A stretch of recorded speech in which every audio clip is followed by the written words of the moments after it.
What is up, guys? Welcome to another episode of the Bass Lane Podcast. Thank you for joining us tonight. Last week, we had to miss last week, had some internet difficulties. Hopefully, the internet plays nice tonight and everything goes smoothly. But we've got a little bit of an interesting show tonight. We've got some characters, to say the least, sharing their experiences as a high school boat captain. And we have one captain who captains a junior team of some 10 and 11-year-olds. So he's going to be sharing his experiences, going to be a little bit different in the high school side, but he'll get into all of that. And super excited. Definitely going to be cool to hear everybody's story. Everybody has different kids, has different experiences, but they're all going to share all their experiences tonight, what they see, what they hear, everything that they go through. So tonight we have my dad, known as Lance Lanham. We've got Tyler White and JJ LaRue. What's up, guys? Howdy, howdy. So JJ is the captain, coach of the Alcoa fishing team. Right. And Tyler, who do you captain? Well, I'm captain of Knox White and Grayson Sanford and the juniors coach from Mount Juliet. Yeah, he's one of our famous coaches. He's a good coach.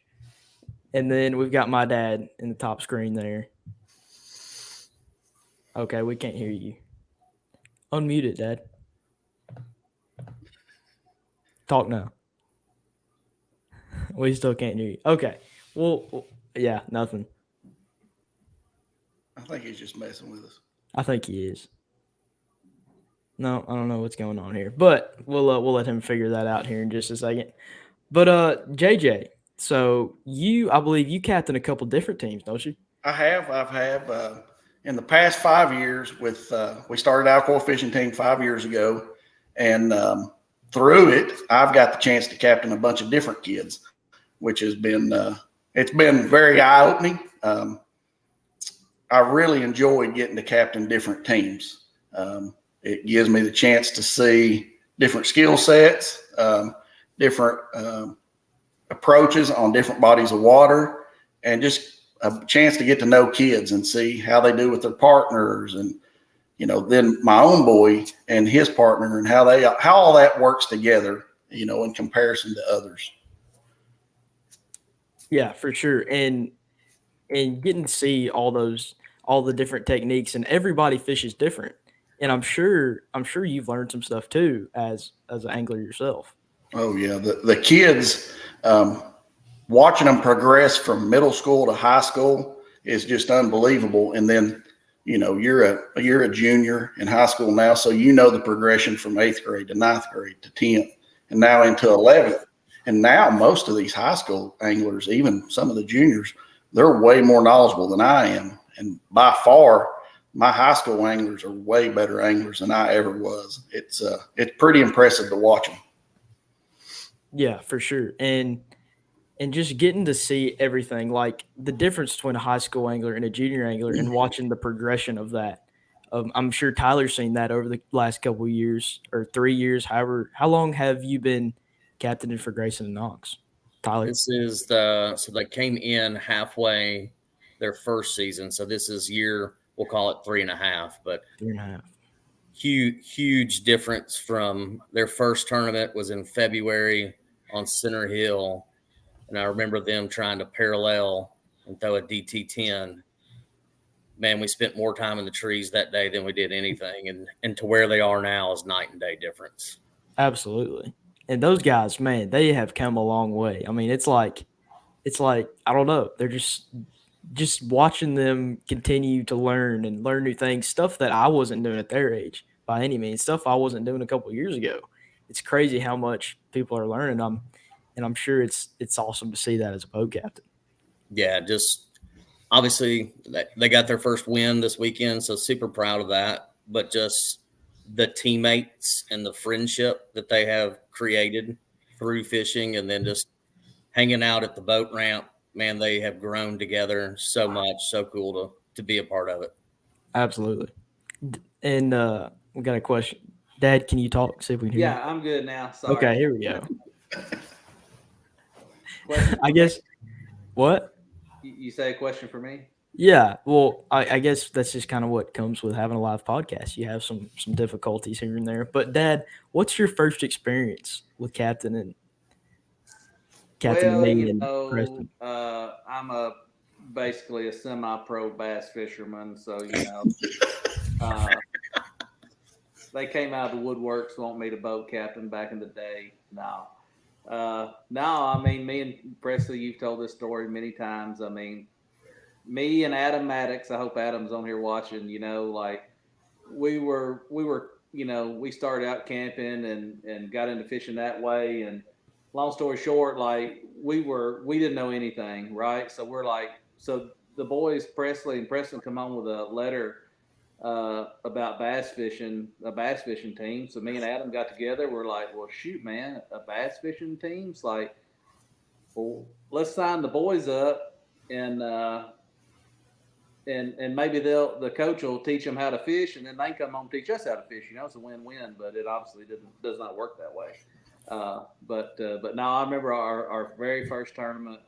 Adam, his partner, actually captained. Man, I was a nervous wreck, and like looking back, it was embarrassing.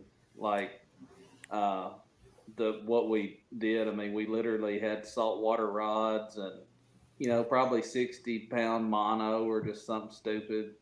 And like we were literally drop shotting bridge pilings because a buddy of mine said that's what you do. Had to, like, on the way to the tournament, had to Google what drop shotting was. I mean, it was just crazy. But that's our very first one. Always sticks out because just the journey we've been on, me and Presley. It's been super cool that like we kind of learned together. It wasn't that I knew anything. Or my dad or granddad. I mean, there's literally no fishing in my family. So it's super cool thinking back about where it all started, the very first tournament, and how far we've came. And I tell people all the time, like I tell all the new anglers, Tyler, I know you do, and JJ, y'all are coaches, but it's like, man, these fall tournaments are the toughest, right? I mean, just catching a fish is a huge accomplishment.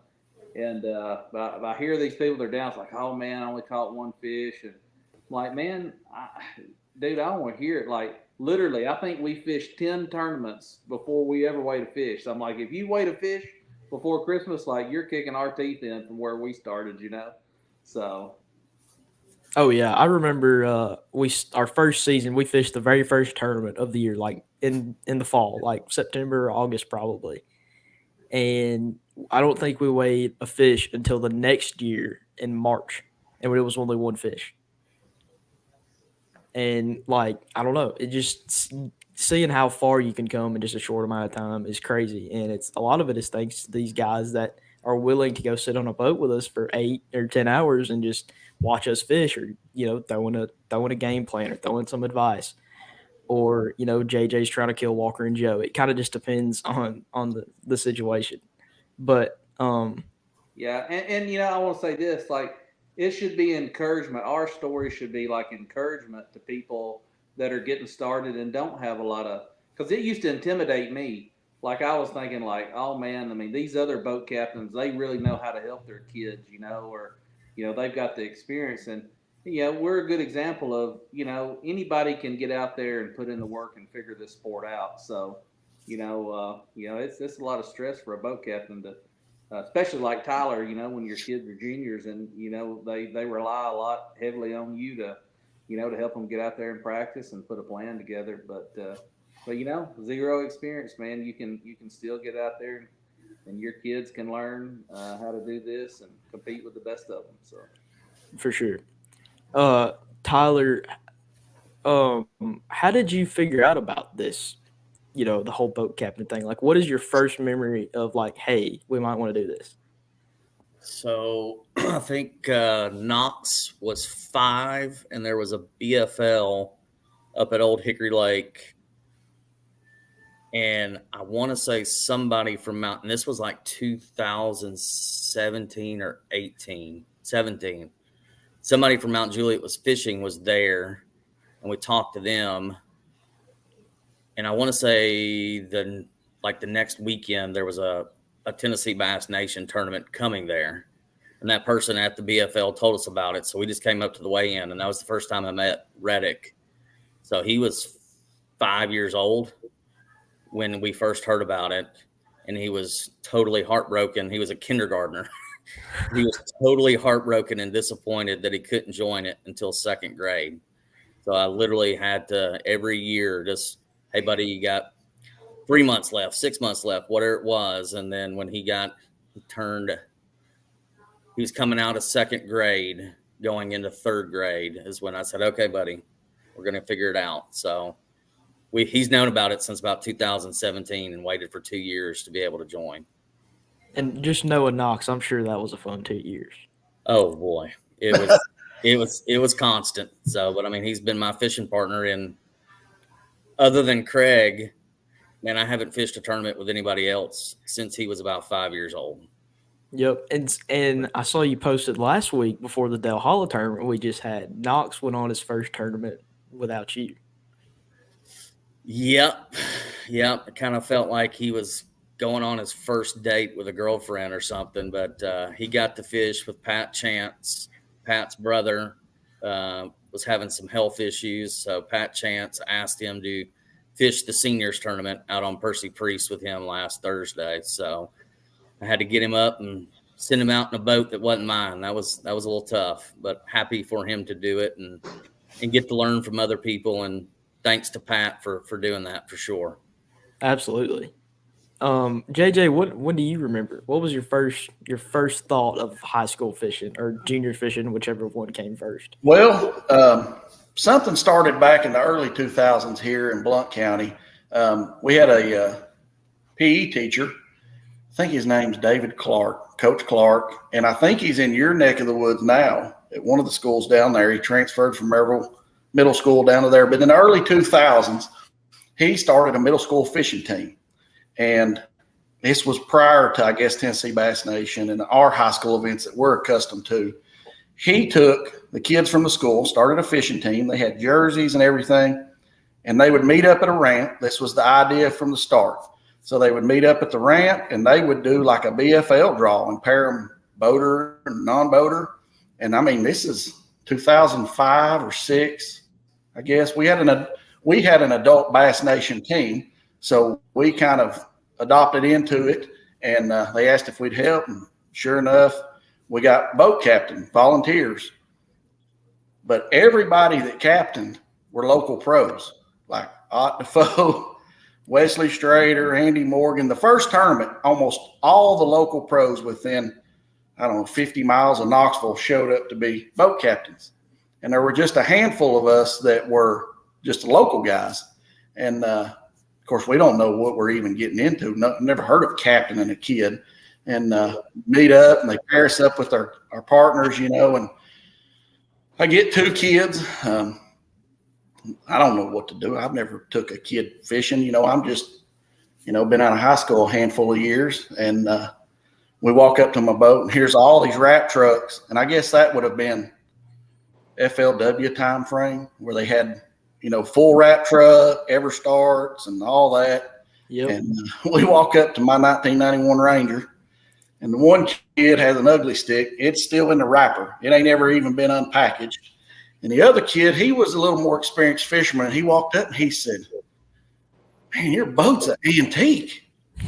I'm like, yeah, it is. And I don't know what to say, I'm thinking, well, I guess, you're right, but it's mine. So the other little kid who's never fished, he says, "I bet the fish don't care that his boat's old." I said, "You're right, old buddy." So we get ready. Go ahead. Did they know each other, like the 2 kids, or were they just random? Yeah. Well, they were just classmates because It was only kids from their school, and there were like 30 kids. And this was back, early 2000s. Of course, now we'd never be able to pull that off. But we meet up. I string his rod up, and they do a shotgun blast, and everybody takes off. And I just dropped the trolling motor, And we're fishing around through there, and it was fall, just like you guys talked about. Catching one keeper would be huge, And the little kid with the ugly stick, man, "Sir, I'm hung." And I look, and that rod's just jerking. And I'm like, "No, you've got one." It's like a 4-pounder jumping out there on a rattle trap, Well, he wins the whole tournament. Kid that's never fished. He's beat all these kids. And it was just a great experience for him. And I was like, man, this is kind of cool, And then, of course, Walker started fishing with me at a young age, but he played baseball, pretty serious. We played weekend ball every weekend. And all of his high school or school buddies on the baseball team said, hey, we need to start a fishing team. Of course, by this time, it had started up in the state of Tennessee. And I said, well, it's only high school. And I said, when you boys get to high school, I'll start you a fishing team. I promise you. And I start seeing the pictures, and I'm like, man, some of them kids are awful little to be high schoolers. And then that was in 7th grade. I figured out we could have middle schoolers. So we started the team, and we didn't look back. The captain aspect of it, man, that first tournament, I guess it was, I'd have to go back and look, but it was 05 or 06. That was a pretty awesome experience. And, Clark, Coach Clark from Maryville Middle, he had that vision back then, and unfortunately transferred schools, but man, he was off to a start with something pretty unique. It got a lot of attention. You can still Google it and find some of the pictures from it, but in the early 2000s, he had that vision of school fishing. Of course, now it's exploded. So, oh yeah, it's crazy. I'll tell y'all a funny story, and I'm at Tristan's house now. I still feel terrible. He actually went to West Wilson, and that was, I don't know, sometime in the 2000s. Well, no, it was later. Anyway, whenever he was, a few years ago, he was in high school. When he was in 9th or 10th grade, my wife called me and said, hey, Tristan needs you to come by and fill out some paperwork for him to join the bass fishing team. And I was like, that's the craziest story I've ever heard in my life. Like Tristan, my middle son, he would try anything to get out of school. I'm like, I'm not falling for that. And I swear I never went down there because I thought he made it up. And then like later, I felt terrible. It's like, hey, there really was a bass fishing team. He missed out on it because I didn't believe it. There's something about it. I mean, I don't know, like that kid in that Maryville Middle School tournament back then, just watching that excitement at that young age. And that's what Tyler's getting to witness now. Double L, we're past that. Like, it's exciting when you catch them, but the little kids, when they catch them, man, there's just something about that, and middle school, the junior side of it's difficult, man. It is. If you can catch 5, you're in good shape. Because if you can catch 5 in high school, you're in great shape. But man, there's something about that excitement of when they do catch something, And JJ, you put these kids out that have never been fishing before, just kids from middle school. Yep. They went out, literally thought he was hung, has a 4-pounder on, go out and win their first tournament. Yep. Yeah, and you come in and, we never even started the big motor. We just stayed right there next to the ramp. I mean, it's tough. It's fall. Most people are starting to deer hunt. I think that's why people hunt, is fishing gets so tough in the fall. But he caught it right there within sight of the ramp and won the whole tournament. That was his first time ever fishing out of a boat. That was his first bass and his first tournament, because it was the first one they'd ever had, and he won it.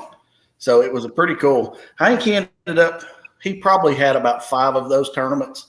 And I mean, it was growing fast. That was the early start of TBF, maybe starting into school fishing, but I think it was in the 07, 08 time frame.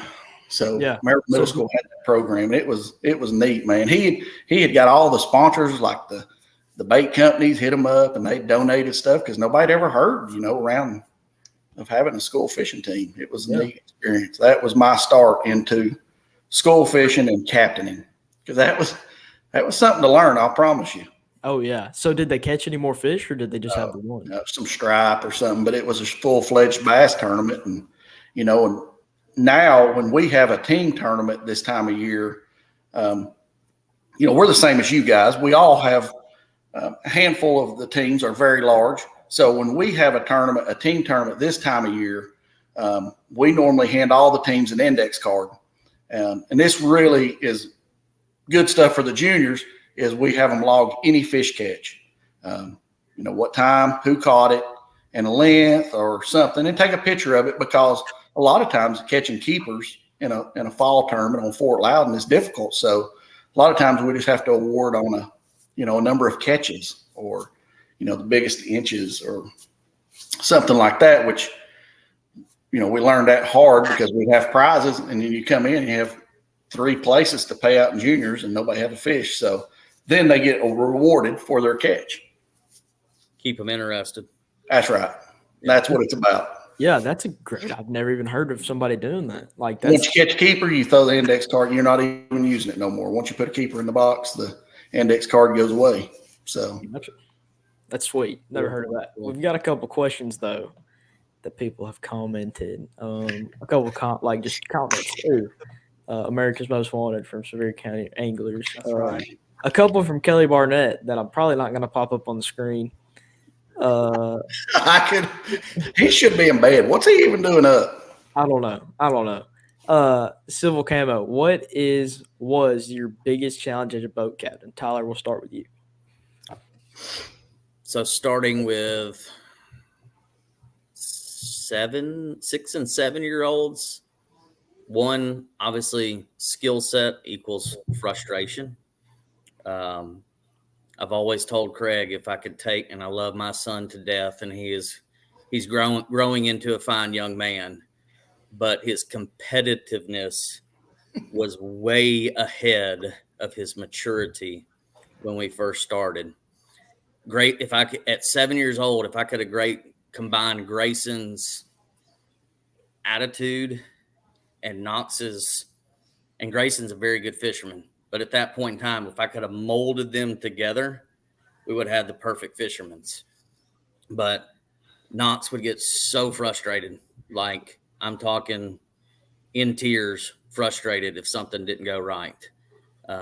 He knows when he's getting frustrated. And so he'll literally just sit down in the bottom of the boat, put his hands between his head, say a prayer, get his mind right, and get back to fishing. But I think I remember at Woods Reservoir, he had like a 4-pound smallmouth jump off, and it was the end of the world. So just the biggest challenge as a boat captain for a junior early on is just, as Gerald Swindle says, just keeping a positive mindset. So trying to keep him encouraged, being a cheerleader for him, and just making them have fun. That was the biggest challenge for me, captaining 2 7-year-olds right out the gate. Yeah, for sure. And what do you see the biggest challenge moving forward? Oh, so for me being Knox's dad, YouTube, to JJ's point, teaches these kids a lot of things, and I am having to start to let go. I've been fishing since I was 2 years old. I learned how to tie my shoes at Fate Sanders Marina, bluegill fishing.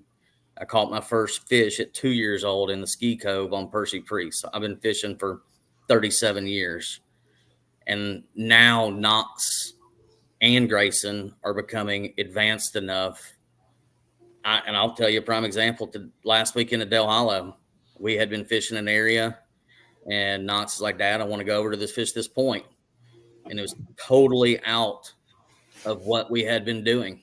And I didn't want him to go do it, but I had to let go and let him go do it because they are both becoming their own fishermen. And so it's cool in that mindset, but it's challenging in the sense because I want them to be so successful. And I think a lot of y'all know Knox wants to throw a big glide bait all the time. And I've told him, one of these tournaments, I'm just going to sit back and let you throw a glide bait all the time and see what happens. And knowing him, he'll probably end up catching 3 or 4 good fish on it. But I think that's the challenge right now, is where they are, is because they're becoming successful and they're very knowledgeable. I've got to start letting go. Yeah, for sure. And I think Knox is I think his nickname was in our little group is the mini Zaldane, because he's always talking about a big glide bait or a big swim bait. JJ, what about you? What is the biggest challenge as a boat captain, or what was your biggest challenge? I guess the biggest challenge is fishing with any of the kids that I've ever captained, seeing their skill set and wanting them to do well when fishing is tough. And it's hard to not let that get you down, which then in turn gets them down. Right. So even now, like more so as my boys are older, I don't call. I just drive the boat.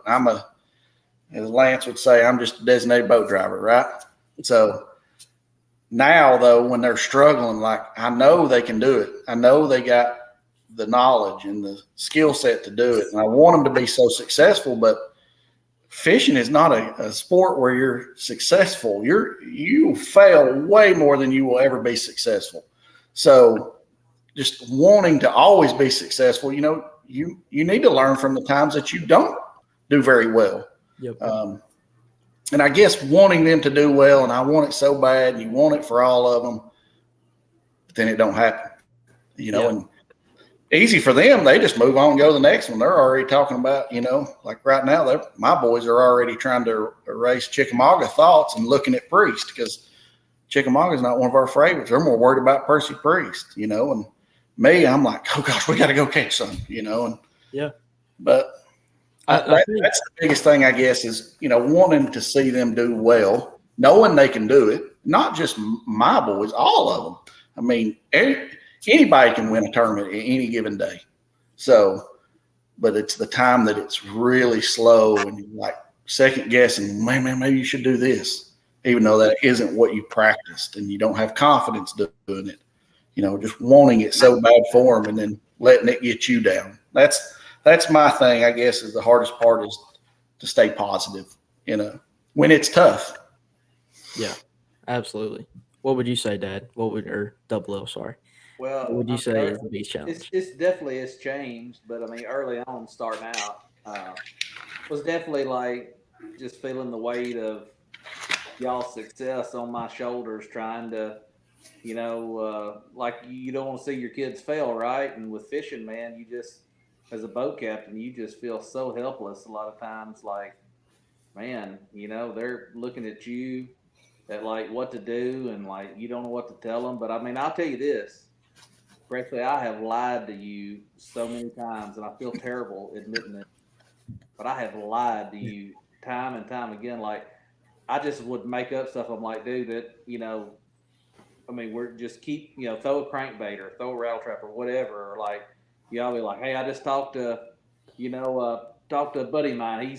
He's for sure this plan will work. Like, just whatever to try to build some confidence in you, and sometimes that's just what you got to do. I tell people, man, you just got to be your kid, your team's cheerleader. It's like the biggest job, in my opinion, of a boat captain, man.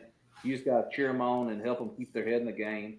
And because let me tell you what I have figured out, probably the toughest thing, and this is still today, is, man, your attitude will quickly rub off on them. Presley and Trevor can turn around and look at me and know if I'm worried. Of course, now they're coaching me up all the time because they laugh because I don't practice with them anymore. So like, I never have confidence in anything because I wasn't there in practice to see it, right?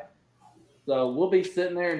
I'm like, hey, did y'all catch stuff here in practice? I mean, what are we even doing out here? The amount of times that I've heard that question in the past year is crazy. And now, so where I used to be like coach them up, now they're coaching me up. They're like, they'll turn around, they're like, look at Dad, he's stressing. They're like, dude, just chill, we got this.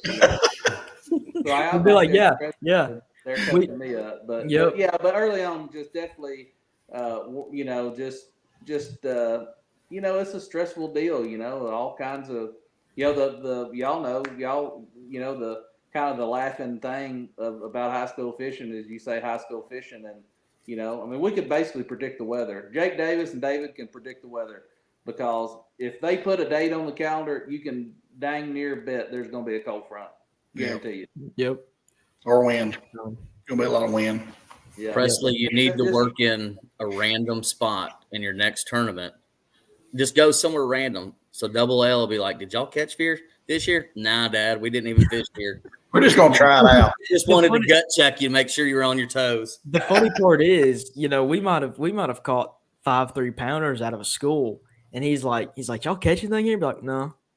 And the next thing you know, we're grabbing the net for a fish, and he's just like, and I say this all the time, like, he turns into a completely different person when we're catching fish. Like, I have some videos I probably shouldn't even post on here of him. Like, I've got him, if y'all know what the gritty is. I mean, this dude grittied down the hallway at the national championship, or he grittied into the grocery store. And he It turned into a does, different person. He runs across the boat, like from the back of the deck to the front. I mean, it's crazy. Like, the boat captain high is a different level. it does something to you, man. Like catching a fish, just your kid catching a fish just hits different, man. Like the hardest thing now, like consistent from then to even now, is it seems like 30, 45 minutes, I swear, them getting a fish in the boat. It's like, oh my gosh, are you ever going to get this stinking fish in the boat, man? That's like, and I'm like, they laugh at me. Of course, they've got all kinds of GoPro footage. Like, I'll be crawling up the seat, like standing. They're like, Dad, just sit down. Like, I'm standing up pacing. It's like, are you ever going to get this fish in the boat, man? It just stresses you out. Presley's. I'd probably do the gritty at the national championship if I was in the top 10 too. And I don't even know how to do no gritty, but I think we're gonna have to teach you that one. I mean, you give us top 10, I'll do the gritty right off the end of the dock into the lake. We're gonna have to do that. Oh man, we've got some more comments I completely forgot about. Oh, Dad, I want to know, when was the last time you lied to me about somebody's whacking them on a DT6, and then you told us to throw it. I when mean, nobody- I will say it's been a while. It's Okay, been a that while. that makes me feel a little bit There was better. a lot of lies. There was a lot of I didn't lying. know this was the circle of trust where we were coming clean with our lies and all. I didn't know it was either, but this is Yeah. apparently the night. This is the Yeah, podcast. wow. I didn't know fishermen ever even told the truth. I didn't So- either. I didn't know, either. right?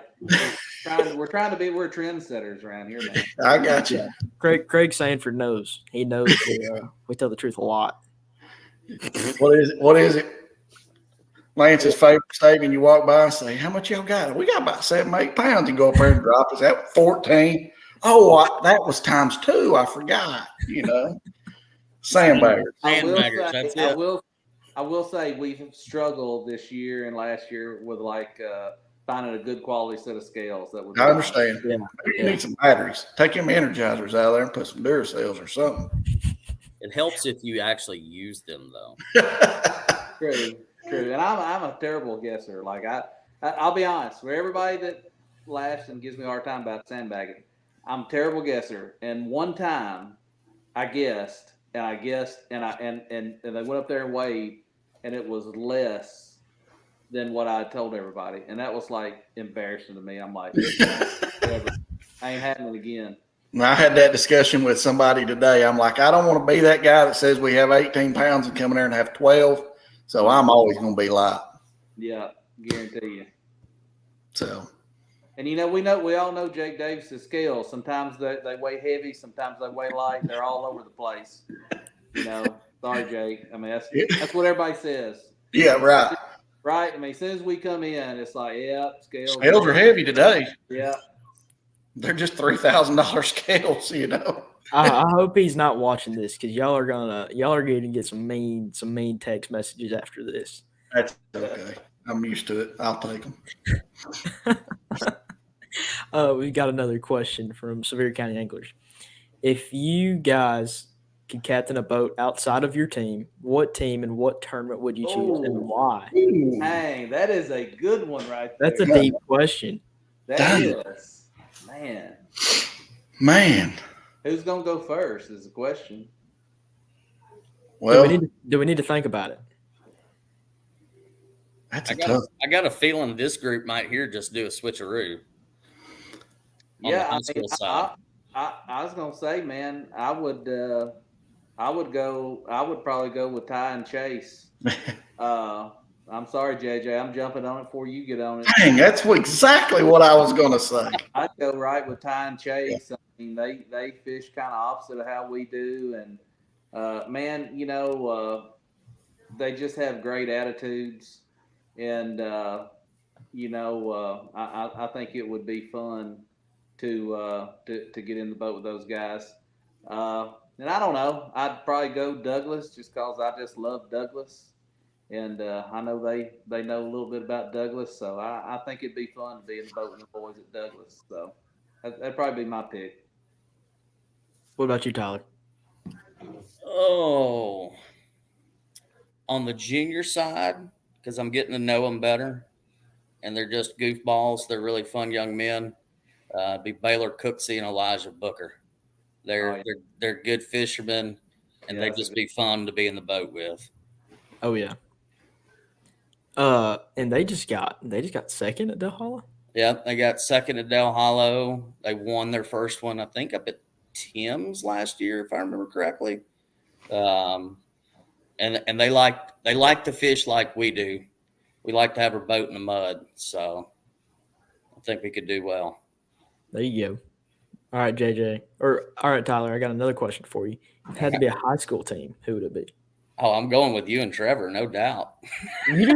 Man. You just want to see Trevor get grumpy when he doesn't have enough snacks. That's Grayson as well, so I already got a good vision of that. It runs in the family. Yeah.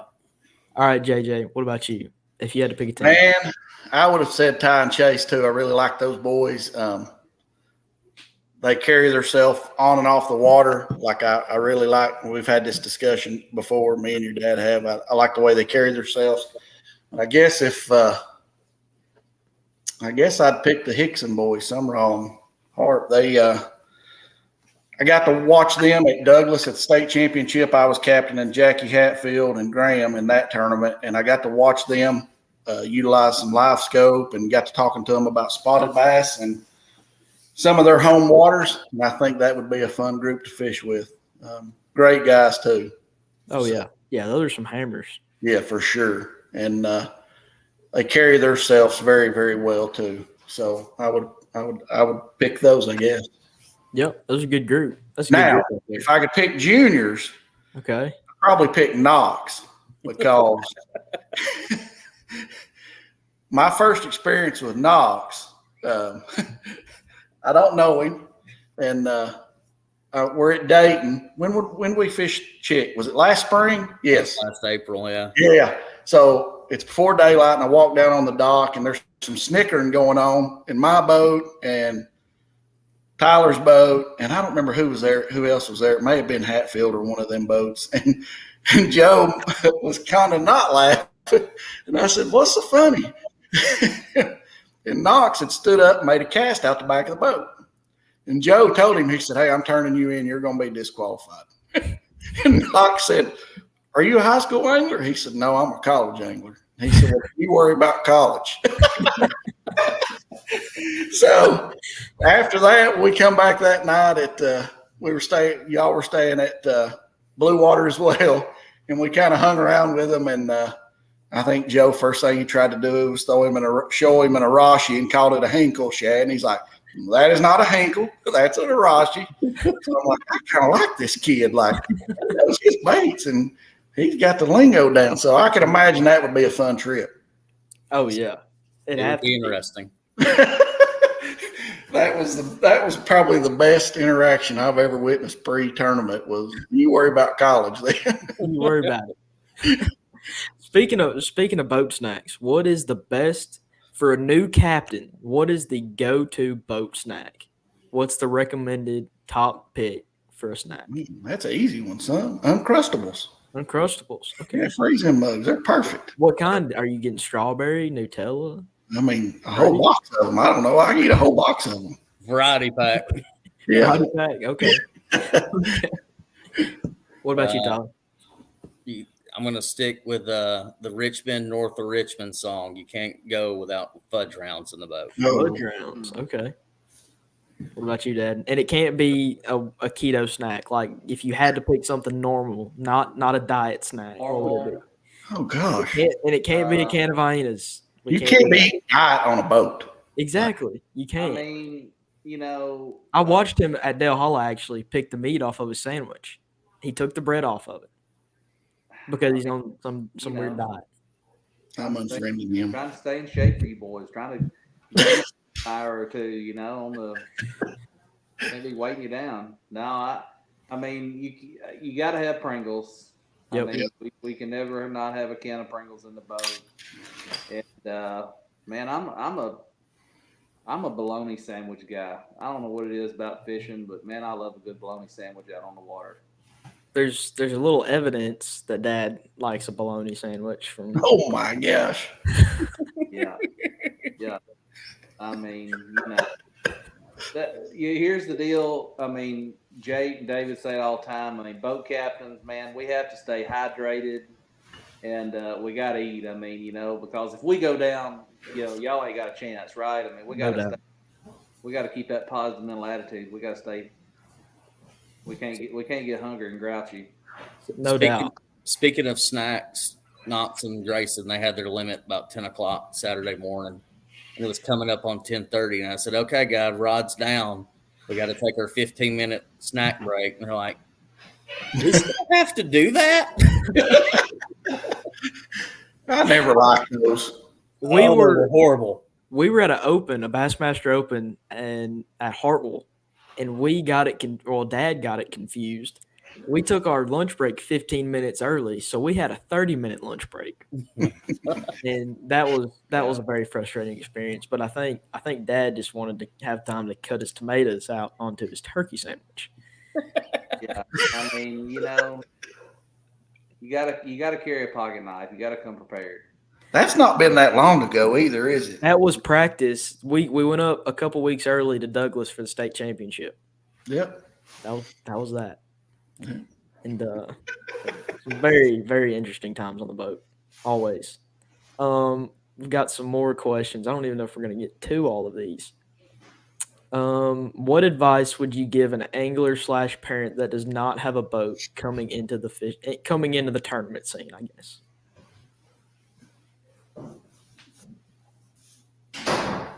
Yeah, I mean, I would say you definitely need to get out and network and utilize social media. I mean, that's the cool thing is like, man, there's so many. You got coaches like JJ and Tyler here, and then Jake and David. I mean, there's just a lot of resources, to be able to pair guys, families, anglers, whatever, that don't have boats. Up with people that do have boats. So, yeah, definitely. With us, go ahead, Tyler. With us, like the approach I've taken it with my team over the past couple of years is, we always have a lot of people show up that don't have a boat, that want to join, and they don't have a boat. And I'm not big on making partnerships. I will connect people that I know are looking for a partner that may have access to a boat, own a boat, or a friend with a boat that would be willing to captain some, not make big obligations. But I still encourage those people to join my team, like get connected, interact when you can. If we have a meeting, come to those meetings. If we have any kind of function that you can participate in, come to those, because you never know who you may connect with. So, like, I'm going to use some of my kids' names. I know they won't mind, but like Jackie Hatfield. Jackie Hatfield, his parents reached out to me when he was in the 7th grade. They had a boat.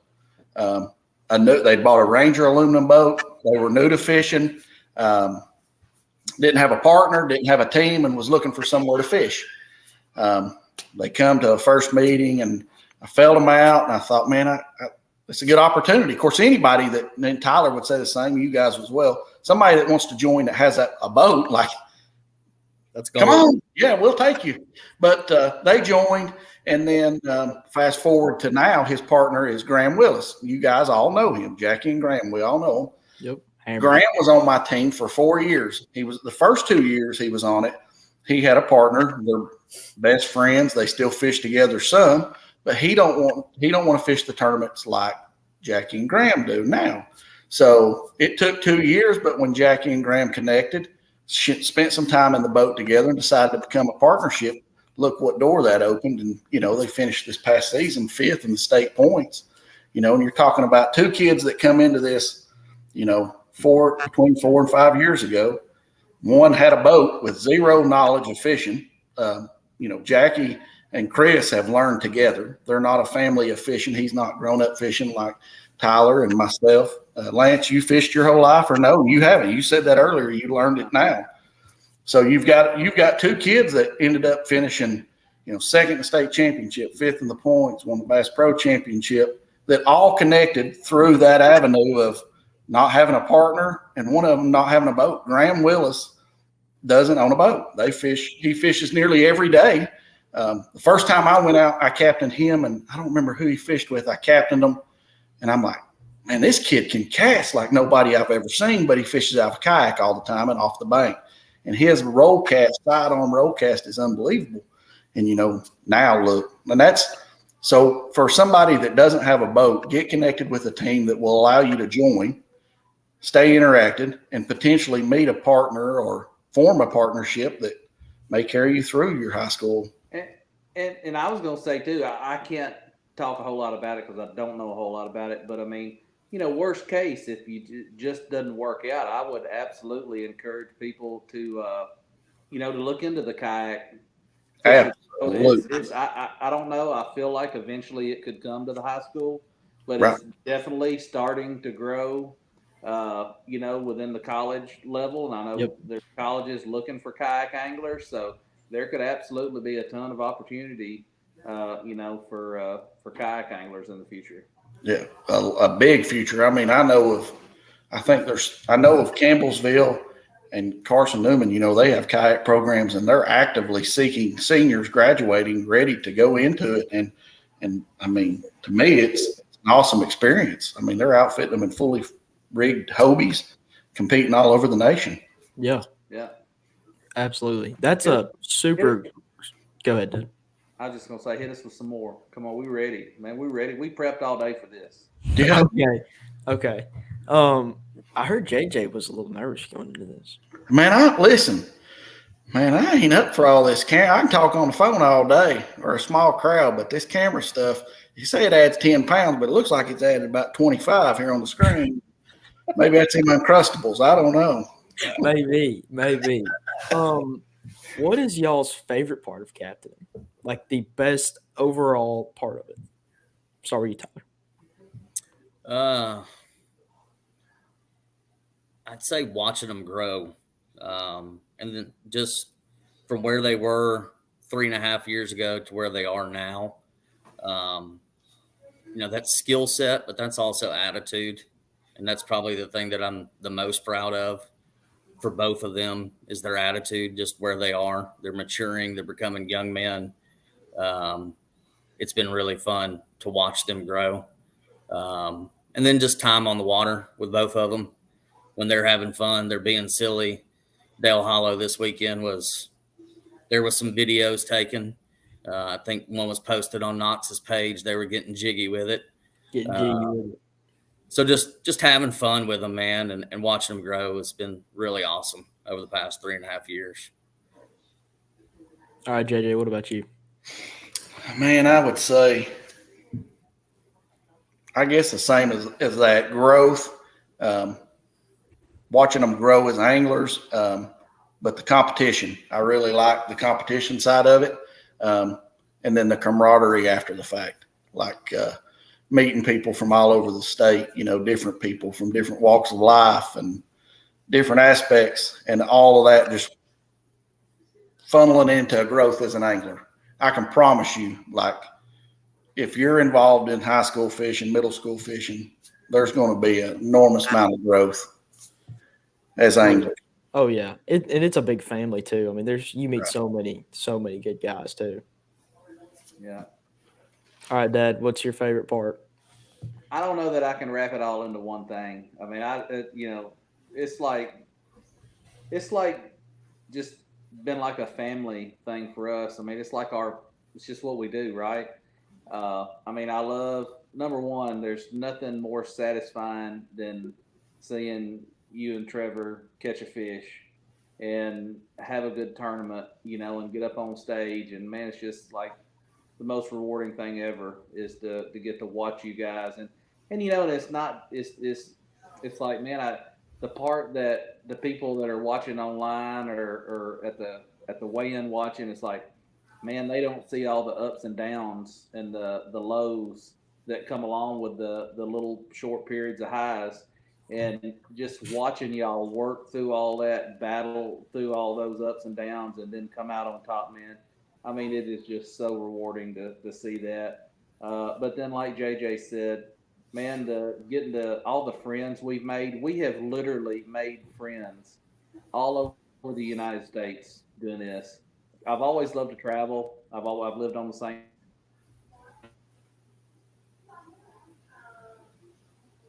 farm, my whole friends, and got to give him earlier, give him a shout out. So Lee Evans, we met Lee and Logan down in the parking lot at probably the sketchiest hotel on Kentucky Lake I've ever stayed in my life. Yep. We literally slept. Kids, it started, hey, it come to, I heard something run across the floor. I said, hey, don't even take your shoes off, But we met Lee Logan down there, and now we talk every week, and got things like there's somebody I talk to every single day from the bass fishing world, and it's just so cool. I tell people all the time, like, you could not want your kids to be around a better group of people every weekend and families than the bass fishing community. I mean, it's super cool. So I don't know. I love everything about it. I love getting to camp on the weekends, and my best friend, Ginger, that I was raised up with, just started fishing for Cannon County, and he stayed with us last few weekends, and that's just been so cool. We've got to kind of be back together, as adults, and our kids are fishing together. So I don't know, man. It's just the whole thing. I love it all. Yeah. Oh yeah. You nailed it. More questions. We've got one from Jackie. Presley, you should ask JJ about getting acclimated to the fish. Well, you got to keep it fun, okay? I mean, we established that pretty early on, right? Is that what you said, Lance? You got to keep it fun and keep them confident. And I've always told him, like, if you want to catch the fish, I'll have a wealth of advice for these boys. I'm telling you, I get calls every day from kids from my team and different teams and parents, but I always probably going to give the most wisest advice. So like Jackie, I'll tell him before a tournament, I'm like, you got to get acclimated to them, man. It's fish. Like, you got to think like them. So you need to stick your head in the water, check the temperature, and then tell them to bite. And sometimes it works. He'll tell you. I mean, I did it up there at the state championship. Him and Graham looked back, and I was laid on the back deck with my head run down in the water telling them to bite. And it was pretty good. They finished second. So it worked. Yeah. It worked. See, even like Jackie, though. So I think you have something for him. Am I right? Yeah. So, JJ's advice for Jackie is to get acclimated to the fish. That's right. Jackie kind of missed the mark there. He got acclimated on a completely different level than I've ever seen. Yeah, so show it here, and I'll tell you the story on it. So we've got just a warning. It's pretty weird. Yeah, that's it. So that is beautiful South Holston Lake, and that was me and him practicing for the Bass Pro on South Holston 2 years ago. And for y'all that don't know, Jackie's kind of obsessed with 6 cents unicorn rods. So that was my fishing partner for the day. So, yeah, he's going to get a kick out of that because he thought that picture was gone, but it resurfaced. Jackie, your little comment backfired on you. You just got exposed. Yeah. So if you hear me say acclimated, that means you got to stick your head in the water, see what the water temperature is, and then tell the fish to bite. Wise words of advice from the alcohol coach. Very, very wise. Have your life jacket on, though. Be safe. Oh, yeah. Got to be safe about it. So, coming from a boat captain, what is the best characteristic of a good boat captain? Patience.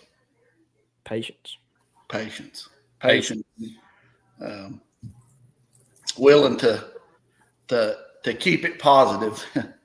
That's hard to do. I mean, we've talked about that the whole show is, keeping everybody confident and focused and not let it get to you. Patience. Yep. Yeah, I can't tell you how many times I've had to sit in the bottom of the boat and apologize to Knox and Grayson because I got impatient, which made me impatient. and we weren't having fun. And so we had to sit down on the bottom of the boat, have a laugh, reset, and get back to fishing. So, yeah, patience is especially on the junior side. Yes. The high school side, it's going to become a little bit different, hopefully. But patience, definitely. Yeah, man, I'm going to go with you got to be able to drive. I've been nicknamed Ricky Bobby. I mean, you know, good boat captain, you got to be able to drive. First or last, baby. That's right. Shake 'em back. Before every tournament, Jake and David ask boat captains, what is your number one priority? And all the boat captains say safety. So if you're listening to Dad right now and he tells you he's Ricky Bobby and you're first or last, remember safety is the number one priority, and you have absolutely safety first, and that's what I mean. You got to be able to, let me rephrase. You got to safely be able to operate the boat. Yes. If you ain't rubbing, you ain't racing, right, Lance?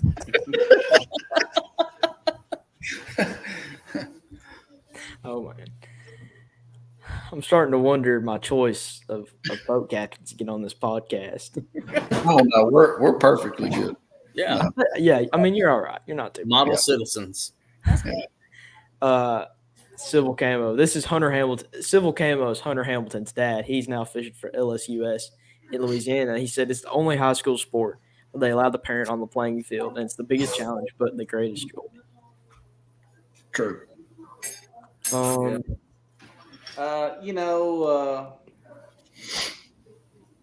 keep thinking Laney Holbert is going to ask me about, like, how is it to be the captain of the boyfriend, and like those type questions. But I don't know. She's a lover boy. She's pretty quiet tonight. I haven't heard that one in a minute. I thought people forgot about that one. Yeah, she's been quiet tonight. You didn't hear Knox. You didn't hear Knox and Grayson when y'all drove by at Dale Hollow. Then I didn't. Knox and Grayson yelled at you, "Hey, lover boy!" and Scuba Steve. Scuba Steve. So I get lover boy from dating another girl that fishes Laney Holbert, but my partner Trevor gets the name Scuba Steve from a Tim's Ford tournament we had earlier this year in March. And Trevor got hung up. We were going down a bank flipping or something, and he got hung up. And, he's shaking it, and he's trying to get his bait unhung, and he drops his rod in the water. Oh. And he drops to his knees, and he dives for it, and he's hanging off the side of the boat. Well, he just kept going. Goes head first into the water, and it was a pretty chilly day. I mean, it was probably 40s or 50s, and it's March. The water temps are still pretty cool. So he goes head first into the water, and he's in his bibs, his full gear, and I instinctually, grab him and yank him up. And that's one of the things that you have to be prepared for. I mean, stuff like that can happen just like that. And, my dad, he kind of froze up a little bit. I'm not sure what he was doing there, but, thankfully I was there to save the day. But it's just there's so much craziness that happens on the boat. But that's where Scuba Steve comes from. Trevor going head first in the water after a rod. So, Presley, I feel like you just completely went away from talking about the girlfriend. So, yeah. Well, where's your new shirt? I know Laney bought you a brand new shirt this week. There's something about "I love my girlfriend" or something. Yeah, that was a super, a shirt that's been requested to be seen at the weigh tanks, but probably not going to happen too soon. Yeah, we'll just skip to the next question.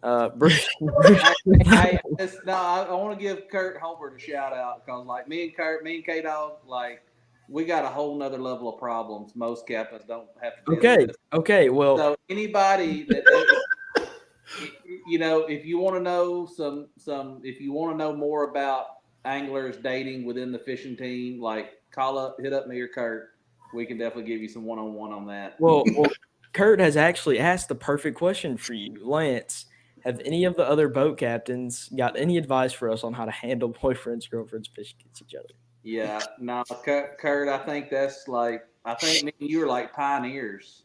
I think we're kind of pioneers on this topic, and I think, me and you kind of navigate new waters. We're going to have to kind of write a book, for guys coming up behind us.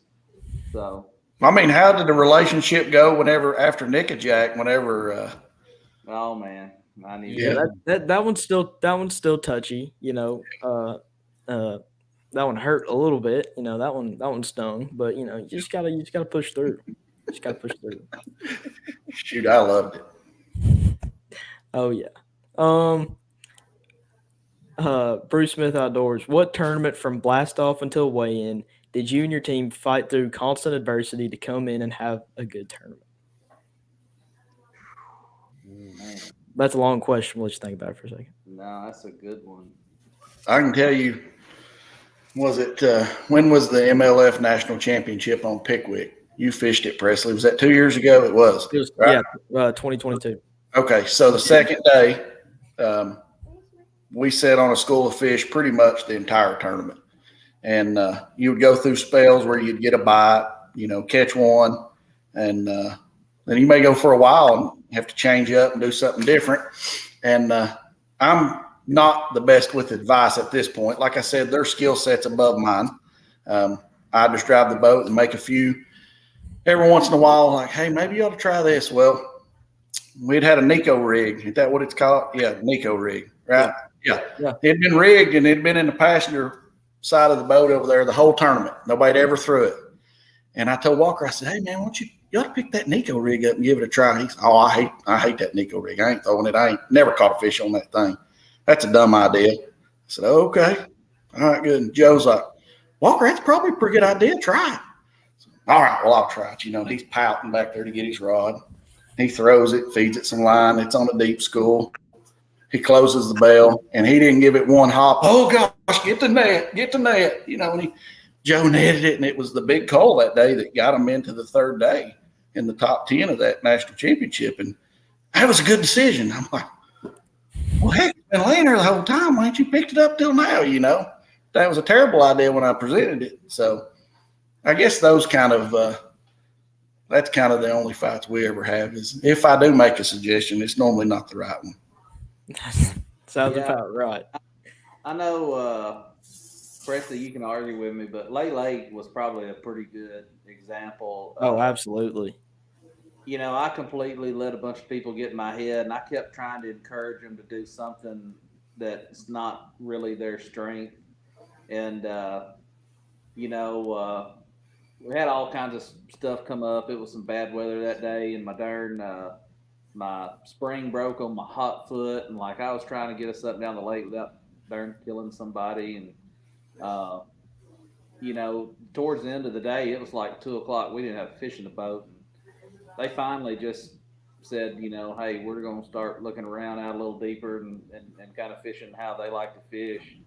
And the funny thing is, I don't remember if it was the first fish, but they caught a fish or two maybe, and Trevor threw out an A-rig, and they were fishing some offshore wood, and he got his bait hung, and he set the hook, and he's like, I got a fish, and he's like, no, I'm hung, and he's like jerking it, and he's grabbing the line, popping it, trying to get it loose, and well, then we get closer, one of them's on the trolling motor, getting him up closer, and he's reeling up, and I actually got the big thing, that you slide down to get an A-rig.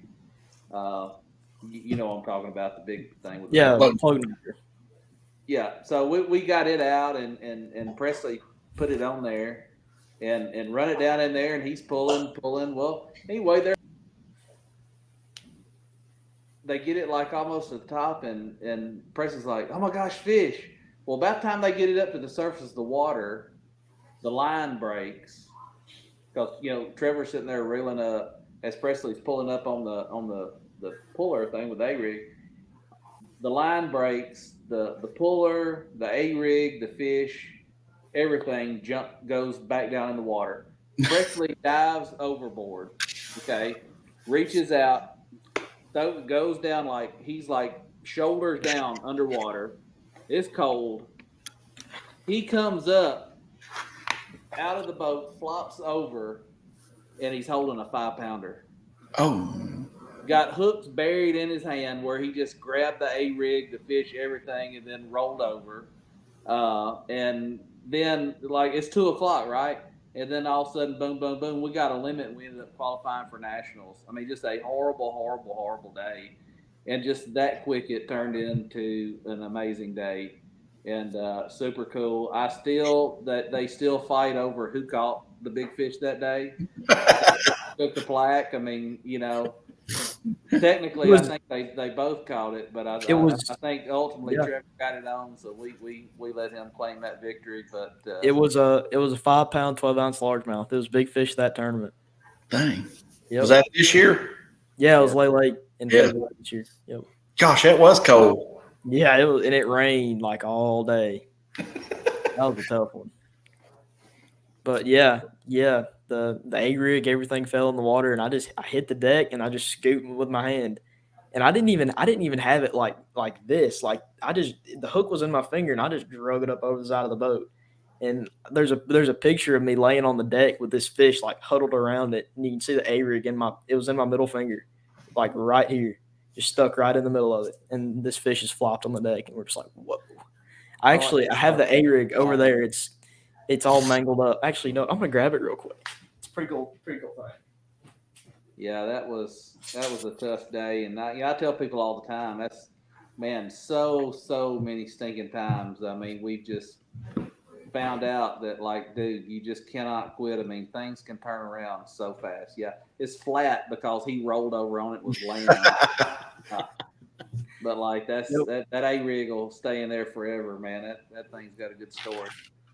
Yeah, that was definitely a adversity tournament for sure. And we had one keeper in 2 days practice.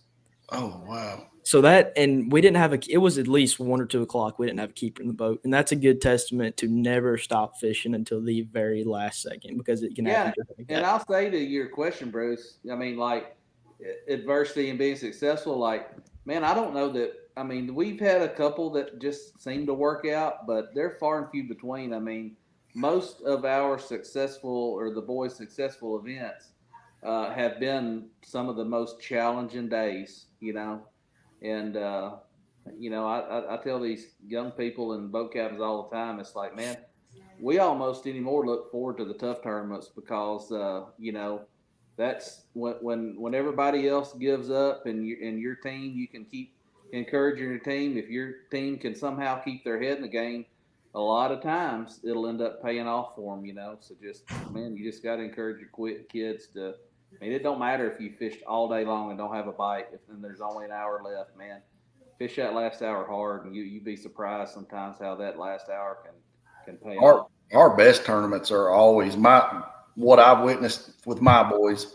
Their best tournaments are always from their worst practice, and they just go out and fish confident, doing what they want to do. Instead of what they think they should have done. Or practice day, we caught 20 pounds. How many times have you heard people win practice? I mean, every tournament, man, I don't know what happened. I caught 25 pounds yesterday. Well, they don't give plaques out on that day. And when you put 300 boats on Nickajack, the fishing changes, so the worst practices are the best tournaments for us because we just fish confident. They just fish what they want to do and roll with it. Yep. I'd also say for us, like, some of the best tournaments are on the lakes that their strengths are not what they get to fish. Like Old Hickory is our home lake. We want to be flipping, throwing a swim jig.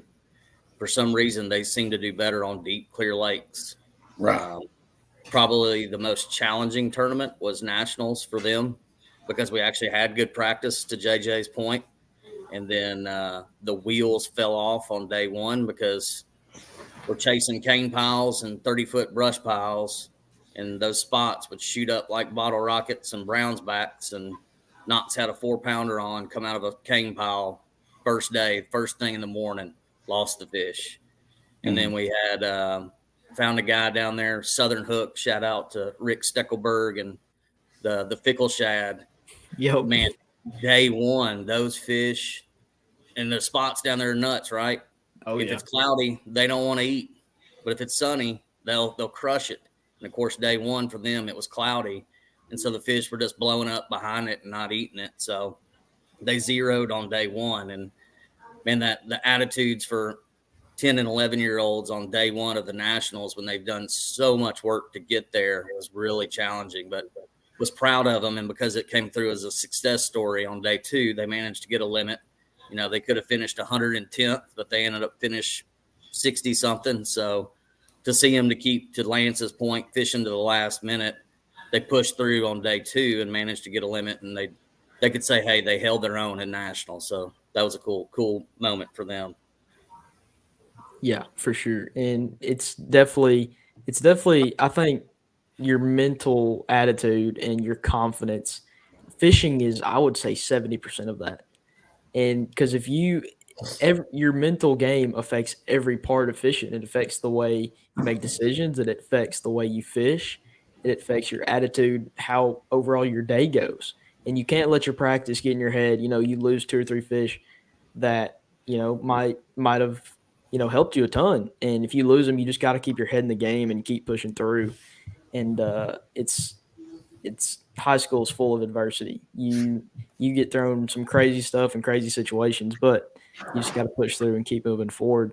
And that's one of the cool things about it too. You get to see so many cool places you never thought you'd even go. I mean, we fished from Michigan to Louisiana to Florida, and just some really, really cool bodies of water that you might not get to go to if you didn't, you know, you weren't forced to by the high school scene. And some of the craziest places that we never thought we could ever catch a fish on are some of our best finishes. And that's one of the really cool things about it too.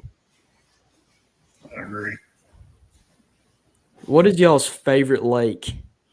Like maybe say a Bassmaster Open or MLF Open that we've been to that's outside of Tennessee or outside our area? I'll be the oddball. I love Smith Lake. Okay. We went to Smith one time. I think it was my 7th grade year. And it was a super cool place. We just couldn't catch the keepers. Yeah, we were so confused though. Like everybody kept telling us they're around docks, and like fishing docks. I'm thinking like you flip something around a dock, right? And I'm like, every dock's in like 250 foot of water. I'm like, what are you supposed to do around a dock down here? You know, we know nothing about a swim bait or top water or anything like that. So we were a little confused back in the day. I think it was 2 years ago. 2 years ago when we went for that open, because I think it was predicted to snow. I think we were supposed to go to Del Hollow, and so they canceled that tournament, and we decided to go to the open that Sunday. And on Friday, it was 70 degrees. The cold front came through that night, and when we got up, there was 4 inches of snow on the boat. So during practice, we're skipping wacky rigs up under docks and catching 4-pound spots. And in the tournament, we literally had to back out in front of those docks in 100 foot of water and throw swim baits. So it was a fun tournament though. Really cold. Yeah. About like our Normandy tournaments every year. Mm-hmm.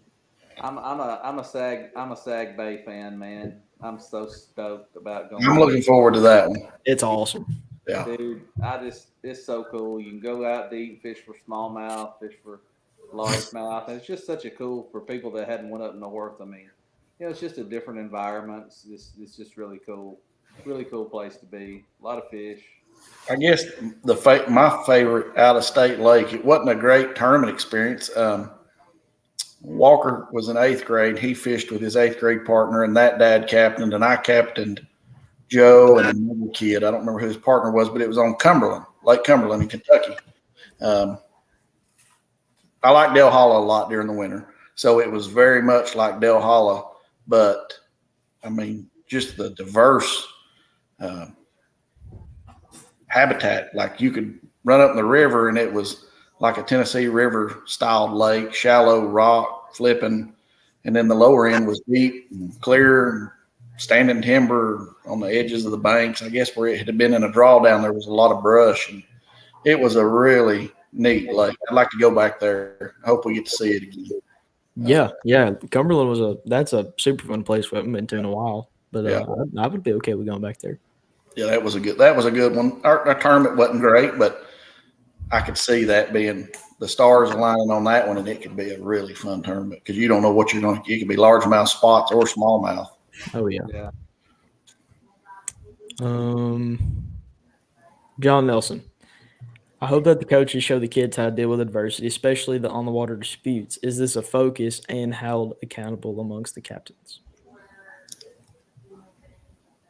Most see. Pop that back up there. Kids.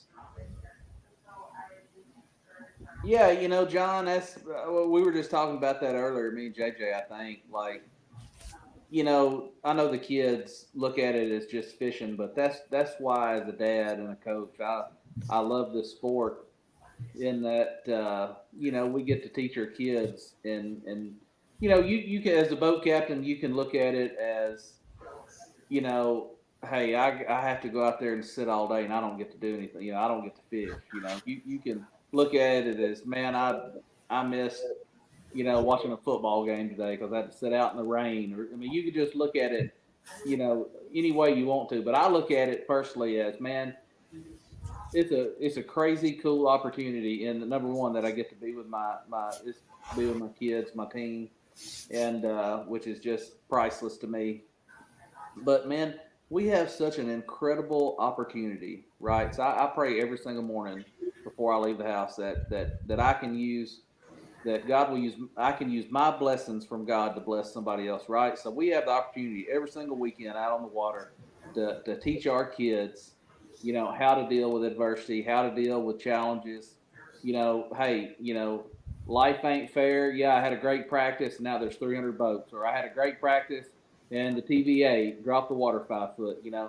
All kinds of challenges, but that's life, right? I mean, life ain't fair. You're always gonna have things come up that were unexpected, and just being able to use that time to show your kids how to stay calm and, hey, let's just talk about this. Come up with a game plan and teach them that you can stay calm and you can work through those adversities and challenges and you can still come out on top. And to me, I see, whether Presley and his peers see it, but man, that's just life. That's just life, and that's just good life lessons that kids are learning out on the water every single day, and that they can, if they'll learn how to deal with those adversities and challenges and struggles, man, it will take them so far in life. And not only our own captains, right? So like, we have an opportunity as captains and coaches to be a good example to not only our immediate team we're in the boat with, but man, kids around us, right? I mean, it's not. I promise you, there's nobody more competitive than me, right? There's people as competitive, but not more competitive. I promise. And nobody likes to have a bad tournament worse than me, right? But still, man, I know how hard these kids work, right? And JJ, you're a great example of how you always, are encouraging, and you share other kids' posts that aren't even on your team. And I mean, that's how we got to be friends, is you like and encouraging Presley. And the way I look at it is, anybody that's nice and encouraging and stands behind my kid, man, you're a friend of mine. And we have an opportunity as captains to encourage not only our team, but all the kids around us. So like, even when we stink and somebody else kicks our teeth in, man, I'm happy for them. I really am. I may be mad at myself or just mad at the stinking fish, or whatever. But man, I'm always happy for the people around us that do better. And, I always try to encourage them, always try to like their social media posts. That's another thing I'd love to encourage captains and parents, whoever's watching this. Like, man, these kids put a lot of work in to putting together their post. I mean, Presley's on here, so I mean, I've watched him just hours and hours, putting together pictures and videos. Man, like and share these kids' posts. It's a huge deal. When they go to college, they're trying to prepare their next step in this, in the fishing world. And that means a lot to them. I mean, there's nothing that means more to these kids, I promise, than you to go up and encourage them and tell them good job and like their post and give them a few encouraging words. And that's how I've got to be friends with a lot of kids, is just through and captains, just through social media. Just like JJ and Tyler, I know you do too. So I just love to encourage everybody, man. Just take advantage, even when it's tough, even when it's a grind, even when you're team zeros, man. Just teach your kids how to overcome that and say, look, man, we're going to work a little bit harder next time. Well, that's my philosophy behind it all. Like, I work hard at Alcoa. I'm Alcoa's coach. I use the term coach loosely. Presley knows that. I don't like the term to be called a coach. I'm a dad that's just leading a group of boys, and we're going to do it to the best of our abilities. And I want to give you the best advice I can.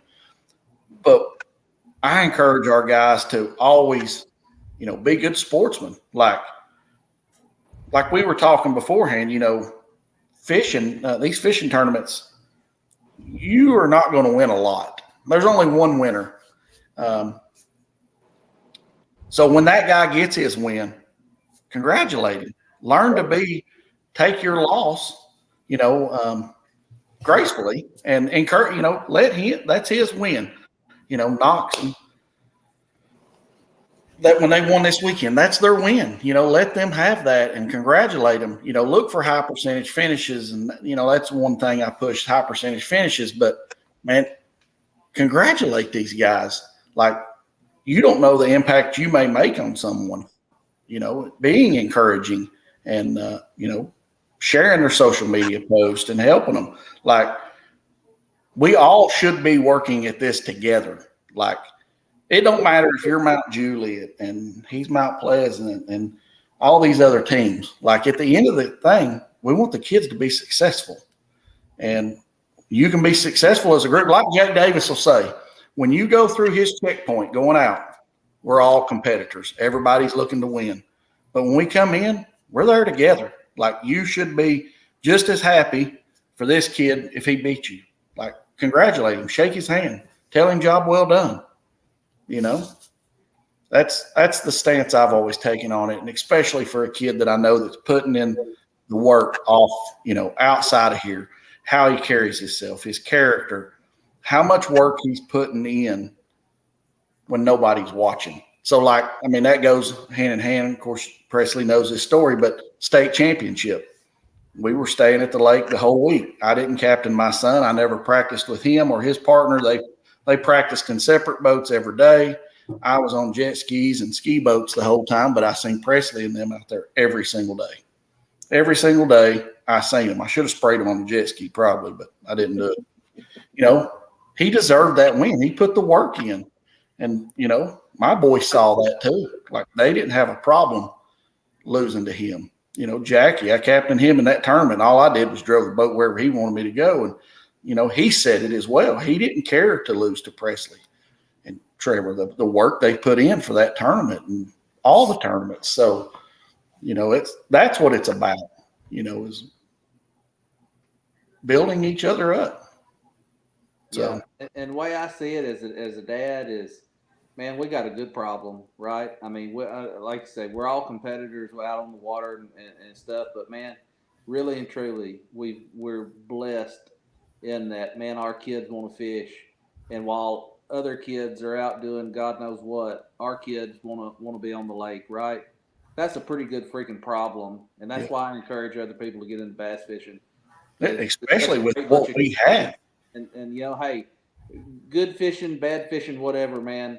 We all need to be encouraging each other to stay in this and do it for our kids and That's keep right. these kids on the water, man, because it's in 2023, man, I can't imagine, my kids being anywhere. I tell people all the time, my daughter is 19 and she shows sheep, right?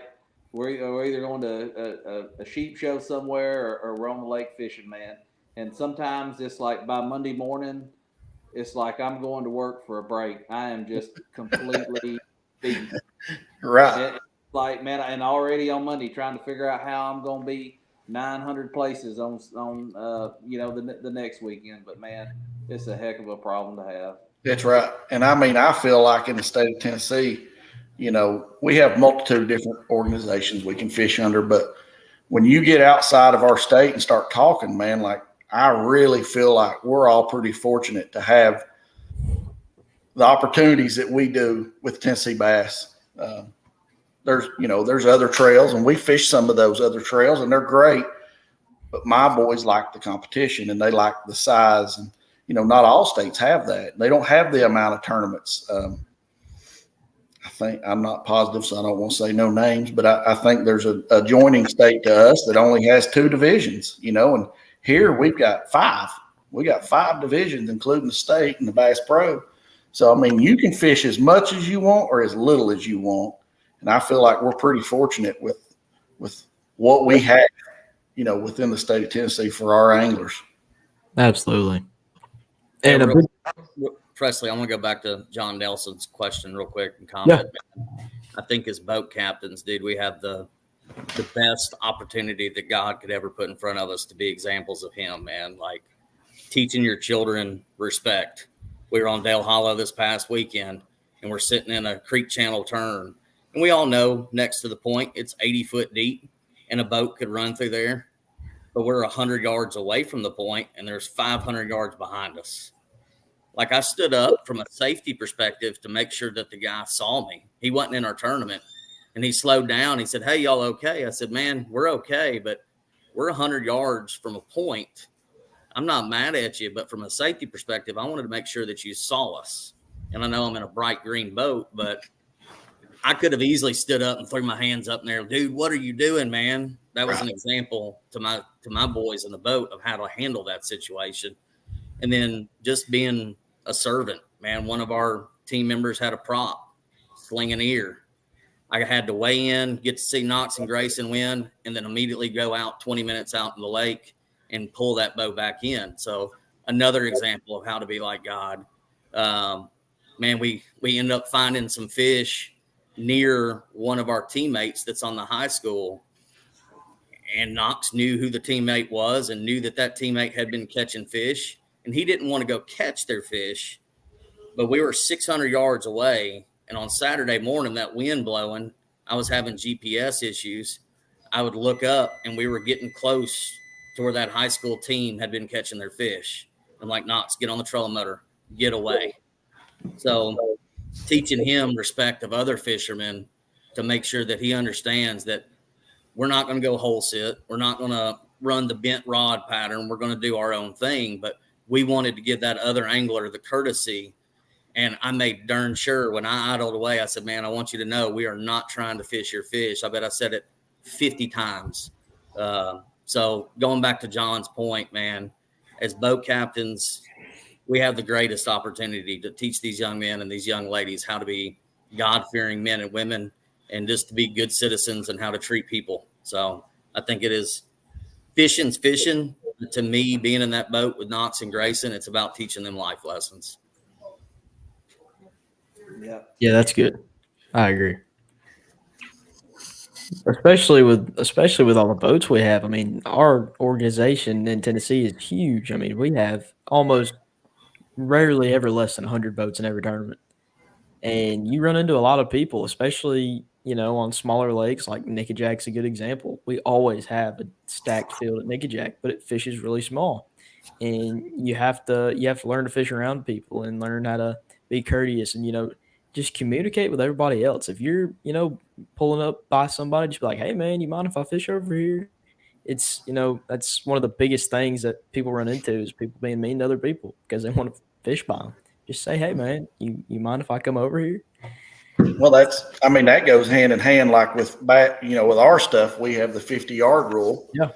But at that Pickwick event that you fished, we didn't have no 50-yard rule, and you'll remember that. Oh, because they would pull right in on you. And you remember Fallon Klepper, she won that tournament. Remember that? Yeah. First female angler to win a national championship. Mm-hmm. Yep. They ran to we put in at McFarland. That right? Yeah. And they ran to the low end of the lake. And, as you say, we make friends through this. Well, I met them through this. My daughter got her picture made with her, and that really touched Fallon that another girl, took notice to her winning. Well, the more we listen to her story on podcasts after she wins, they went to their primary spot and there sits 2 boats. And they wanted to fish in between them. They pull up. Now, most people in that tournament that we encountered, they would have just pulled right in the middle of us without even saying nothing. Well, they pulled up short, and the dad's like, "Hey, you care if we slide right in? We don't want to encroach on you, but you care if we slide in and fish with you?" And they're like, "No, come on in." They pull in there and catch 2 fish. Remember that first day? She had 2 that were like, 612s or something. Yeah. Giants. And, they could have said no, but he at least went that approach. So the disputes on the water, like I know that John asked that, and that's the stuff that the captains we ought to be teaching is, a little bit of etiquette on the water is not pulling in on people. If you see somebody fishing down a bank, don't pull in front of them and fish towards them. We try to avoid that. Just go on or fish behind them. So for sure. What are some of the stresses of a boat captain? Tyler, we'll start with you. Stresses of a boat captain. Definitely, as a junior, they don't have the opportunity as a high school to go out and find their own fish. And not trying to just put it completely all to them, giving them the clues of the pieces of the puzzle to figure it out on their own, but putting them around fish, I would say, because I want them to be successful. I think that's a pressure on me as a junior boat captain, is not just saying, hey, cast here, not putting it directly to them, but allowing them to learn. So just getting them around the fish so that they can learn and catch the fish. That's the biggest stress for me. For sure. All right, JJ, what about you? Man, that's a tough one too. I don't know. I guess trusting the decisions, like if I'm letting them make the decisions, and which they are, and, hoping that's right, making sure everything's prepared, mechanical failures, stuff like that. I guess that's probably been our biggest stress is mechanical failures. I don't know how much of that y'all have ever faced, but we seem to break down at the most. Well, nationals both years. First year we lost a lower. They blasted off. Joe's dad was captain, and they made like a 45-minute run and lost a lower unit first morning. Lost 4 hours of fishing that day.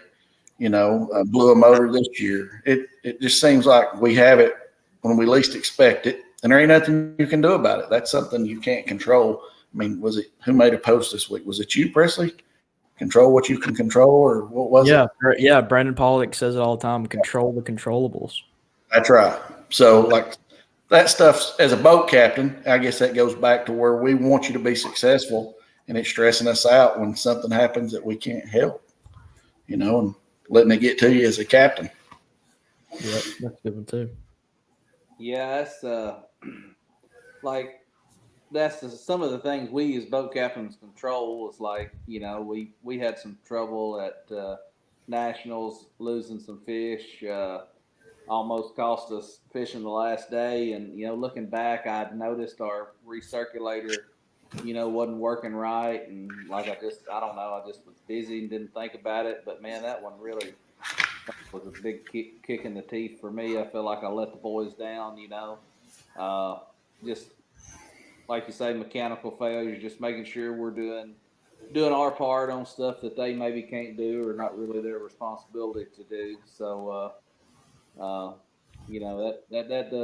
stresses me out every weekend. I'm like, Presley, we talk a lot about, and Kurt, to our kids, about mental checklist. That's a little inside joke, but we really, I really, man, I beat myself up every week. It's like I always feel like I'm forgetting something. Yeah, it is. We get off work, we're in a hurry, and it's like, dadgum, you hate to forget something, but that stresses me out a lot. Just trying to make sure I'm doing my part as captain, having everything ready for them on the weekend, because you hate to see your kids. It's hard enough to see your kids fail, but seeing them fail because something you possibly did or didn't do, stinks real bad. So I'll say one thing. The national. Go ahead, Tyler. Real quick, one thing that was stressful was me fizzing a fish for the first time this weekend, and it was the big fish that Knox caught, the bigger one, and I thought I killed it because that fish literally laid on the bottom of the live well the whole time and just flared its fins. That's all she did. So that was stressful because I'd never fizzed one before. But fish care, that's a big one. Yeah, sure. Gotta have the fish care. That, like, going back to the equipment fair, like Hayden Barnett National Championship Day. I mean, everybody over there's chasing cane piles that I know. I mean, I don't know. I don't know if that's what you were doing, Presley, or not. Yep. But first thing, he goes and drops a trolling motor and his active target's not working. And I mean, he salvaged and caught some fish, but, through our friendship, through fishing, we had him an active target there that night. Somebody coming from Maryville brought him one and had him back on the water. And I think he had the second or third biggest bag of the day, the second day or something like that. Yeah. Yeah. Sure did. I mean, and that's, equipment failure, they're one of them things. I can only imagine Kelly was probably about ready to rip that active target off and throw it in the lake, but ain't nothing you can do about that. Just roll on, Yep. Control the controllables. That's it. There you go. It's a tough one. I'll probably never remember that. We could get that put on a shirt or something. Yeah, maybe. So kind of, man, we've been on here over an hour and a half. Kind of a final question here. If you had to leave a boat captain that's listening with one piece of advice, whether they've been a boat captain for 10 years or it's their first tournament this weekend, what would it be? Start with you, Dad. Man, I'd say just enjoy every flipping second of this. Have patience, stay calm. Remember, this ain't your deal. This is your kids, right? So let them have fun. Let them make their decisions. Good fishing, bad fishing. Again, it's an honor and a blessing to be able to set an example to the kids on our boat and the kids around us, and just take advantage of it, man. Enjoy it. Don't blink. I mean, I'm already dreading what's coming in 2 years. It's like I couldn't wait to get to high school, just being honest, because I'm just like a kid, man. I hate for the fun to be over, and I really wanted the extra time fishing to be out there with them and to see what they could do. Tyler, I'm going to talk to you here directly. Like, I know a lot of times, like, you catch 3 fish as junior, it's like, oh man, if I was high school, we'd had a limit, if we had another hour or two, and all that's great and it is fun. But at the same time, it's like, dadgum, man, we're already got less than 2 years left with them in the boat. And, year before last was the best year of our life. I got to fish with Morgan and Presley. They had a really good year, and got to travel around with 2 kids. And man, that's just a year I'll never forget. And man, just don't want to get down the road and look back and be like, man, I wish I hadn't. I wish I would have left work at work and not let it aggravate me. And I wish I hadn't took it out on them, or I wish just man, none of us want to have regrets, right? So just get out there, have fun. Remember, it's about them. It's not about you. Enjoy it. It's a very, very unique. So many. I mean, we look at the news today and see all the craziness. I was thinking about this on the way home. There's people literally right now that are scared for their life, right? They're scared that their home is going to get blown up before the sun comes up in the morning, right? And like, we're stressing about how we're going to catch fish. Doesn't that just sound so selfish? Man, we're blessed. Just get out there and dadgum enjoy it, man. That's what I got. Man, I say I just rope every bit of what Lance just said into the first part of mine, and the second part is, I mean, he nailed it 110% right there. Like, there ain't much more else you could say about it. But the advice that I always try to give, as the team versus a parent is, especially with the younger kids, is fish within your skill set. Encourage them to fish within their skill set. Not try to be high schoolers when you're middle schoolers. Pick some stuff that you are comfortable and confident in and master those. I watched middle schoolers, trying to master flipping with a 7'6" rod and a bait caster when they probably should have just been skipping a Senko up on their docks and probably would have been a whole lot more successful. So my advice would be, number one, have fun. If you're having fun, good things are going to happen. I always tell them that the whole goal is to have fun. If you have fun, there's a good chance that your fishing is going to be a whole lot better. If you're not having fun, you're probably not going to have a successful day. And number two is just fish confident, and of course the enjoyment part of it. But man, I can tell you as middle schoolers, don't blink, because I'm right there with Lance. A few years ago, it was 7th and 8th grade, and now my son takes my boat and goes to the lake more than I do.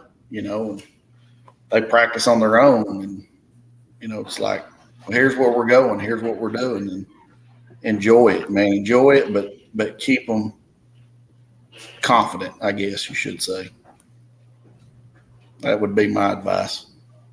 Yeah, I agree with JJ and Lance. Like, number one, especially with the junior being a boat captain, is I got to leave the stresses of the world out of the boat, or I'll come in and my fuse is already half burnt.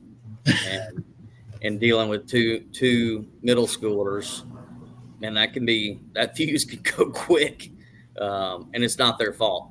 And I have to gut check myself regularly on that.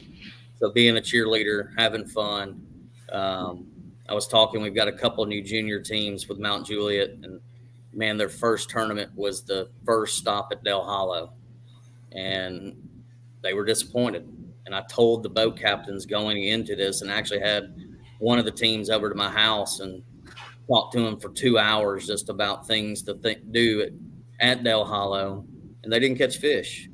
And two of the young men were really disappointed. So my advice to the boat captain of young anglers that are just getting into it is you've got to teach them to be patient. Patience for yourself, but patience have the anglers have got to have the patience, because Knox and Grayson, I think they fished 3 tournaments before they ever weighed in a fish. It doesn't happen overnight. No. And I think it was Gerald Swindle talking about, if this is what they love and this is their passion, they're going to be blind to everything else. And so just continue to be patient, and your time will come. Took Knox and Grayson 3.5 years to ever get their first win. So have fun and be patient for both the boat captain and the anglers. Absolutely. Man, I'm kind of the host of this thing, and I found myself sucked into everything y'all are saying. I feel like just part of the audience watching. This is good stuff. We'll send you a bill later. So, are you going to announce now? I think so. Like me, JJ, and Tyler will be signing autographs at Percy Priest, I think. Yeah, will everybody be at Percy Priest? I'll charge $5. Just come over to the AFT tent. We'll have 2 of them set up. We'll give you a water, and $5 you get a free autograph. There you go. That's a deal. I think Lance supplies the hot dogs. We're good to go. That's right. That's and going back on all that, like, this may go off topic a little bit, and I know you're probably ready to roll, but the one thing as a coach of our team, like what I encourage and what I want to see from all the teams is the fellowship at the weigh-ins. Like, I'm just using you for a reference, Presley, so don't take it. Let's say that you and I'm going to use my son because he just walked through here. I seen him walk through on the camera. So let's say you and Walker, you become friends at these tournaments, right? Let's say you become acquaintances and you start a friendship. Well, you never know what your next step in fishing is, whether it be college, or you may decide to go to work and, participate in the BFLs or team events. Y'all have Cedar City Bass Anglers down there? They fish weekly, stuff like that. Well, you never know who your partner may be, but let's say you do end up in college. So, I can reference a kid that graduated out before I got started with high school fishing here in our area, Jacob Woods, very successful angler in the BFLs right now. But in high school, he always competed, and he told me, his parents helped me start my team and give me advice while I was talking to him. And he was like, there was this one kid, man, in every tournament, it was me and him neck and neck, neck and neck, neck and neck. Well, when he went to college, guess who became his teammate? The kid in Tennessee Bass Nation that he was always competing against, and they were always neck and neck. Well, where they had established a friendship through Tennessee bass fishing, you know, they formed a partnership, and that's what I like to see from all the other teams is that, I guess, you know, go on the water and compete and leave it on the water. But when you come in, man, we're all there for the same reason. So, you know, I encourage all the teams and all the coaches and all the other parents, you know, tell your kids, come around, you know, talk to other anglers, establish that network of friendships. You never know where you may fit in their puzzle or they may fit in yours. I mean, that's what that's my goal with high school fishing with our group of guys. Yeah, we want to win, don't get me wrong, but we're okay with you guys winning. It's okay. Like, somebody's going to be the winner and somebody's not. But what can you establish, you know, for yourself as far as friendships and build off that? Because I promise you, anything you can build positive through fishing will last you a lifetime. So there's no about that. Solid advice.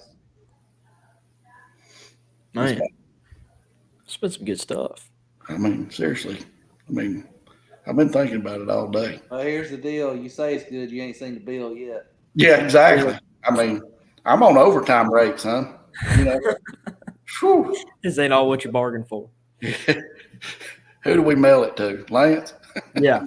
I'll send you. I mean, if it's high school fishing, I mean, most of everything that happens comes at our expense. Am I right, Lance? Exactly. Well, it sounds like y'all enjoy it just as much as we do.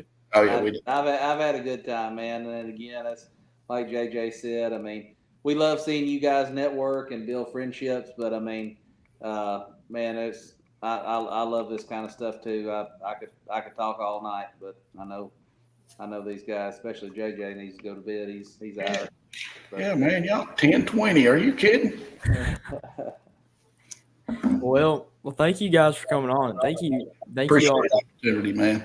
Absolutely. Definitely. Yeah. It's been fun. Oh yeah. Thank you guys for watching too. We've had a solid crowd all night, so I guess I'll have to have all these guys back on some other time later down the road. You know, maybe when they're just sitting around at home while all their kids are fishing somewhere else. But well, thank you guys for watching again. We'll be back next week. And we actually have some new internet coming in, so it might be even better than it has been. Hopefully no more internet issues going forward. And we have another good guest next Monday and another good one after that, and then a really, really good one after that. You're definitely going to want to tune in. But so hopefully I'll be around to watch, because to get the new internet is going to involve a pretty tall ladder and some power tools. So I hope I make it to see the next show. Yeah. Prayers for the internet installation. We're not very tech savvy. All right. Well, thank you guys for watching. We will see you next week. Man, this has just been a good show. If you're a captain or you're looking into it, I mean, definitely take into account what everybody said here. It's all good stuff. Definitely good knowledge and something you can apply in pretty much anything. I mean, it's all super good advice. But yeah, it's late. Definitely late for JJ over there in East Tennessee. But we'll see you guys next week on the Bass Lane.